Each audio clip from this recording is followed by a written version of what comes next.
Kilala nga kita, baling nito kay Dylan. Nang lumabas na si Clara, paano ba kitang makakalimutan? Gayong napakalaki ng komisyon na nakuha ko sa'yo. Ikaw ang nakipag-bidding isang gabi sa club. Hindi ko lang talaga sinabi na nakilala kita. Pagdadahilan pa nito, kasi confidential ang identity mo, hindi ba? So, nakilala mo ako? Oo naman. Ang problema kasi ay hindi ang mukha mo ang natatandaan kong nakasama ko noon. Ha? Naging malikot ang mata nito. Patunay na may itinatago ito. Sus, pwede bang ibang mukhang nakasama mo? Baka naman kasi nakadami ka na ng alak ng gabing yun. Kaya naman ibang mukhang tingin mo sa akin, ha?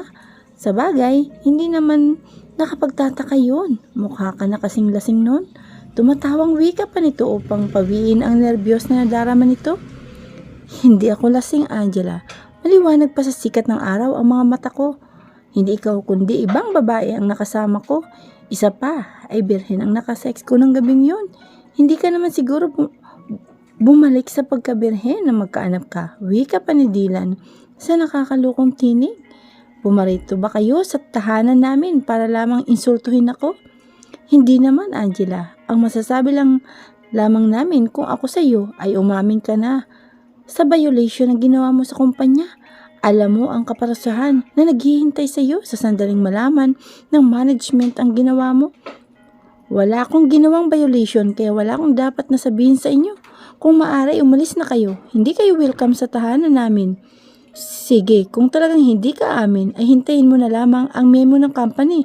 Alam mo naman sigurong magmumulta ka sa kumpanya. Siguradong masasampaan ka ng kaso. May ebidensya. Ako, Angela, siya nga pala. Hindi ako ang nakasama mo ng gabing yun. Kung hindi itong kaibigan kong si Baste, dyan pa lang, ay nahuli ka na namin sa ginawa mong papapasok ng outsider sa kumpanya. Good luck na lang sa iyo. Tumayo na sila ni Dylan. Sandali, Mr. Simaro, pakiusap, huwag mo akong ire-report. Wala na akong alam na lilipatan na trabahong maganda ang sweldo. Kawawa ang pamilya ko kapag nagkataon. Wala kaming kakainin. Kawawa ang mama ko. Nagdadialysis pa naman siya. Ano bang nais niyo sa akin? Sabihin niyo at gagawin ko. Huwag niyo lang akong isusumbong. Nagsusumamong wika nito sa kanila. Sige, Angela, isalaysay mo sa amin ang buong kwento sa likod ng pagpapasok mo ng ibang babae sa club. Ha? Tama ka nang narinig. Alam na namin ang ginawa mo. Ang nais lang namin ay sa bibig mo manggagaling ang lahat. Nanguhuli lamang siguro. Kayo ano? Hindi namin kailangan na manghuli, Angela. Booking ka na. Kung ayaw mo pa rin magsalita, ay aalis na lamang kami. Hindi. Sige, ikukwento ko na. Mangako lamang kayo sa akin na hindi niyo ako ire-report. Sige, walang problema. Basta wala kang ililihim sa amin at sasabihin mo ang lahat. Ang lahat-lahat. Nagsimula na itong magkwento at gimbal sila sa natukasan. Totoo nga, natatandaan mo pa ang mukha ng dalawang babae? Hindi masyado. Nakasuot kasi ng pareho ng kape silang dalawa eh. Kung makikita mo ngayon, ay maaninag mo man lamang ba ang mukha? O makikilala mo sila? Siguro. Inilabas niya ang cellphone at ipinakita ang larawan ni Mika at ni Celestine. Ito ba sila? Oo, sila yan. Walang pag-alinlangan na wika nito sa kanila. Hindi ko nga alam kung sino sa kanilang pumasok ng club. Samantala sa abandonadong building naman kung saan dinala ni Donato at ni Milagring si Don Amado at Aling Miling ay kasalukuyan na pilit na inaalis ni Amado ang kanyang pagkakatali, ngunit hindi pa rin siya makahulagpos. Pagkuhan ay tiningnan niya si Aling Miling na bakas pa rin ang takot sa mukha. Siniyasan niya si Aling Miling na huwag masyadong mag-alala. Sinasamantala sana niya ang pagkakataon habang wala ang bantay nila. Napahinto siya sa pagkakalag sa tali nang marinig niya mga yabag na papalapit. Umakto siyang natutulog. Ramdam niyang may lumapit sa kinaupo niya. Kasunod niyon ay ramdam niya ang sakit ng biglang pagsipa sa sikmura niya. Napaaray siya ng malakas dahil sa sakit. Kasunod niyon ay malutong na halakhak at narinig niya mula kay Donato. Tumingin siya at mukha nito na tulad niya ay kinupas na rin ng panahon ang dating itsura nito. Wala na rin ang dating tikas ng pangangatawan na tulad niya. Mas mukha itong mas matanda kaysa sa kanya. Tingnan mo nga naman ang pagkakataon, Amado. Ano, hanggang dyan ka na lang. May bahid ng galit na wika sa kanya ni Donato. Ang tinitiningala at hinahanga ng lahat. Tumingala pa ito sa itaas habang ang dalawang braso nito ay sabay na iwinagayway pagkuhan ay tumingin itong muli sa kanya.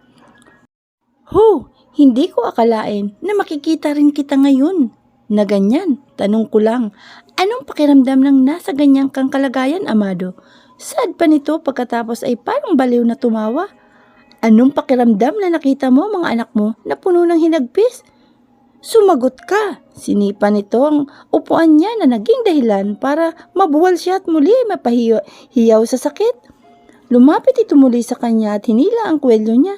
Nalilisik ang mata na tiningnan siya nito. Ito nang panahon ng pagbagsak mo, Amado. Uunti-untiin kita. Uunti-unti natin ang pagpapahirap sa iyo para madamo mo ang lahat ng sakit. Tiningnan niya ito habang nalilisik ang kanyang mga mata. Kung tutuusin ay wala siyang kasalanan dito. Sadyang binalot lamang ito ng inggit sa kanya. Ito rin ang may kasalanan sa lahat ng nangyari sa pamilya niya. Sige, tingnan mo lang ako ngayon ng masama. Magpakasawa ka na. Ilang araw na lang at aalisin ko sa iyo ang paningin mo. Hindi ka na makakakita. May diinawi ka nito sa kanya. Pagkuhan ay binitawan na siya nito at itinulak. Kayong dalawa. Tukoy nito sa dalawang tauhan nito. Tingnan niyong mabuti ang dalawang yan. Kapag nakatakas sa mga yan, ay kayo ang mananagot sa akin. Ikaw, itayo mo muna yan. Utos pa nito sa isang lalaki na inuupahan nila upang magbantay sa kanila.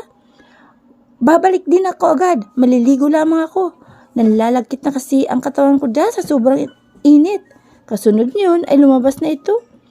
Kilalang kilala niya ito. Wala siyang kamalay-malay noon na ito pala ang puno o punot dulo sa lahat ng mga pangit na nangyari sa buhay niya. Huli na nang malaman niya ang lahat. Makalipas ang 3 taon na pagkawala ni Margaret ay may bigla na lamang humarang sa dinadaanan niya habang sakay siya ng kanyang kotse at patungo sana siya ng Maynila. Hindi niya ito agad namukhaan. Ali, pakiusap, huwag kang humarang sa daan. Baka madisgrasya ka sa ginagawa mong yan. Wika niya rito. Amado, hindi mo na ba ako natatandaan? Nang marinig niya ang tinig nito ay tinitigan niya ito at nakilala niya ito. Pupoling, isa ito sa malayong kamag-anak ni Milagring.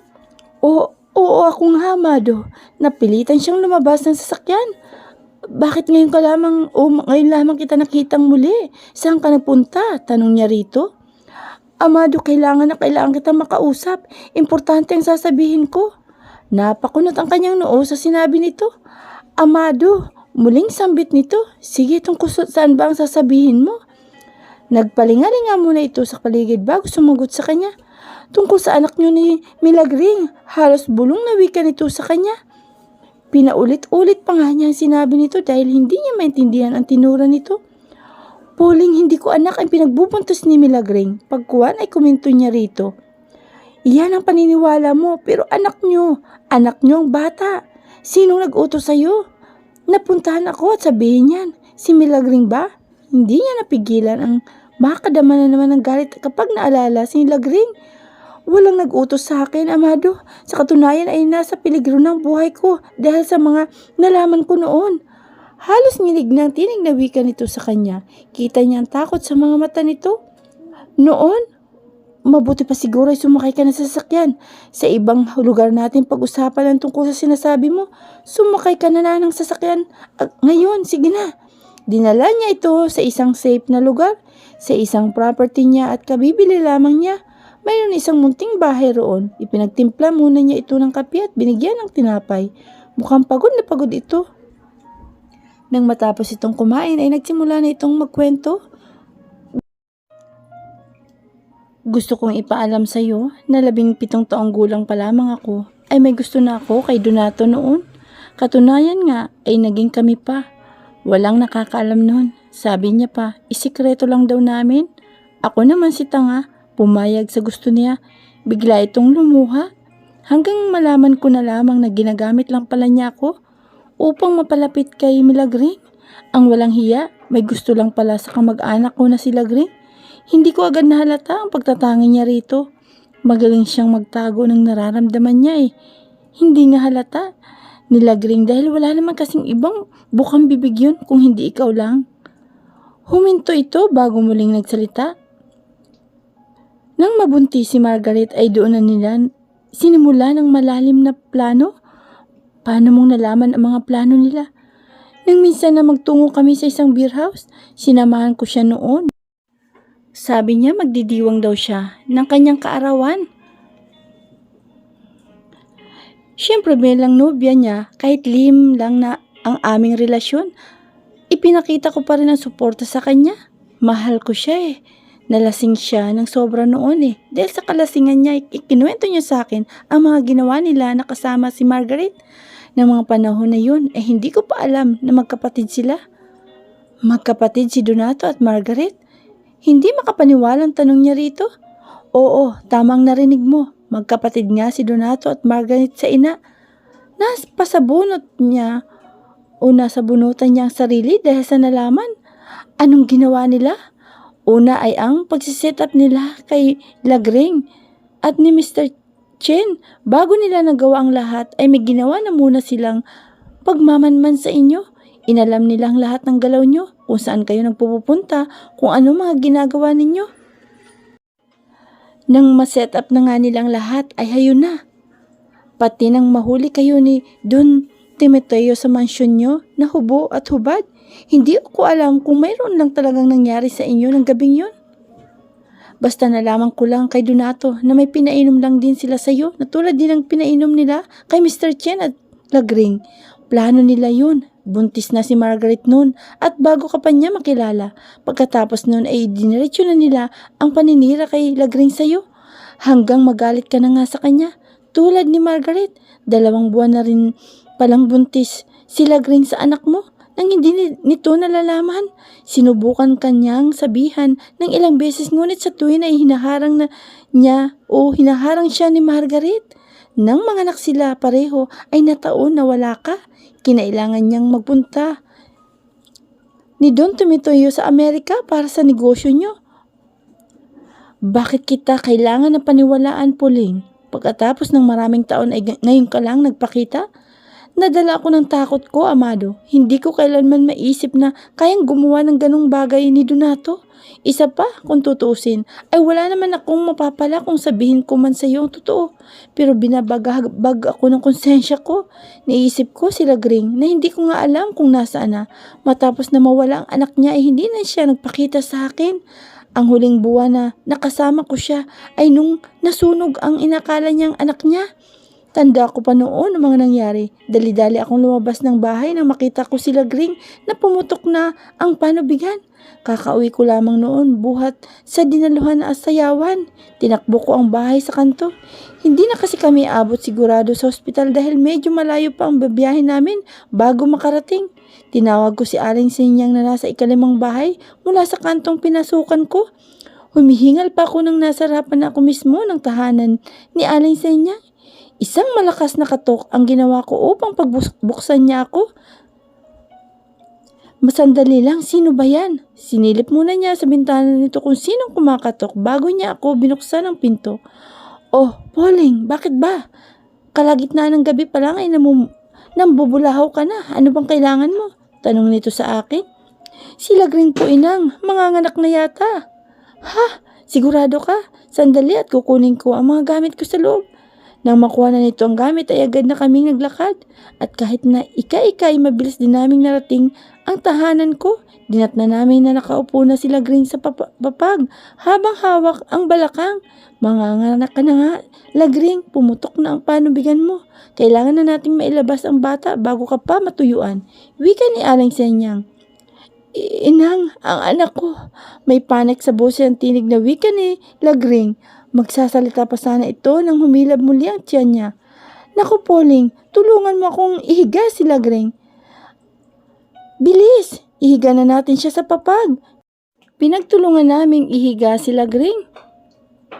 At pagkuwan, May mainit na tubig pa ba kayo sa termos? Dagdag na tanong sa akin ni Aling Senyang.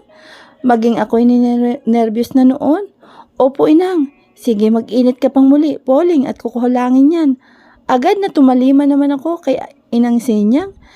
Kailangan na natin na mailabas ang bata sa sinapupunan mo, Lagring. Hintayin mo ako riyan at ihahanda ko ang mga gamit na kailanganin natin. Paalam pa ni Aling Senyang kay Lagring. Matapos halos kalahating oras na paglilabor ni Lagring ay nailabas namin ang kanyang sanggol. Hindi na nito alam kung ano pang huling nangyari. Kinakailangan din namin siyang idala sa ospital para ma-examine din ng doktor ang bata at si Lagring. Nakatulog ang pinsan ko hanggang sa makarating kami sa ospital.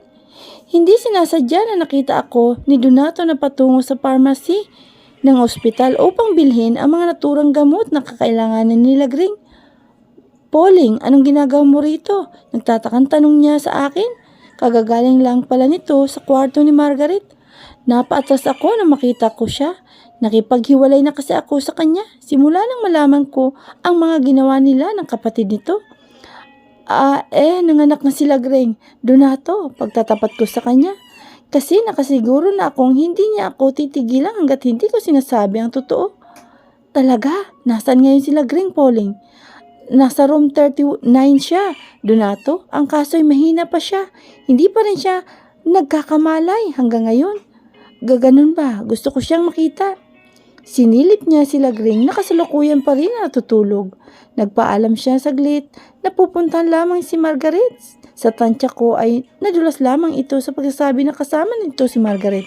Hindi ko naman kasi sinabi rito na alam ko nang magkapatid sila. Nadaanan ko siya kanina sa may gilid ng simbahan. Nakaupo, nakita ko na parang may iniindang sakit. Kaya nilapitan ko. Tinulungan ko na at kawawa naman. Manganganak na pala, hayun nga. Premature ang bata. Excited sigurong lumabas. Buti na lamang malakas. Tumatawang wika nito. Ewan ko, lihim ko siyang sinundan. Ilang araw na lamang at magbabalik na si Amado, kuya. Dinig ko na usapan nila mula sa pinto na nakalimutan na isara ni Donato. Kung sakaling malaman niyang patay ng anak namin, ay siguradong makikipaghiwalay na siya sa akin at babalikan na nito si Lagring, kuya. Kaya naman kailangan na gumawa na tayo ng paraan sa lalong madaling panahon. Nakita ko si Donato na tila nag-iisip. Anong gagawin ko, kuya? Siguradong babalikan na yata niya si Lagring kapag nalaman niya na wala na ang anak namin. Hindi ko kayang mawala siya sa akin. Mahal na mahal ko siya. Mahal na mahal ko si Amado. Hysterical na wika ni Margaret kay Donato. Huwag kang mag-alala, Margaret. Gagawa ko ng paraan. Hindi ka iiwan ni Amado. Dito ka lang. Dali-dali akong nagtago. May nabuo na pala itong plano. At kalasulukuyan na niya itong isinasakatuparan. Bit-bit ang patay na batas na anak ni Margaret ay ipinalit niya ito sa anak ni Lagring. Hindi ko magawang lumapit at pigilan siya. Nakadama kasi ako ng takot noon. Pagkuwan ay walang anuman na umalis na sila ng ospital. Nabitbit ang bata. Kitang-kita ko pa na nakangisi na lumayo ng ospital. Si Donato na kasama si Margaret. Hindi nga natapos ang gabi at nasunog naman ang ospital. Matapos niyang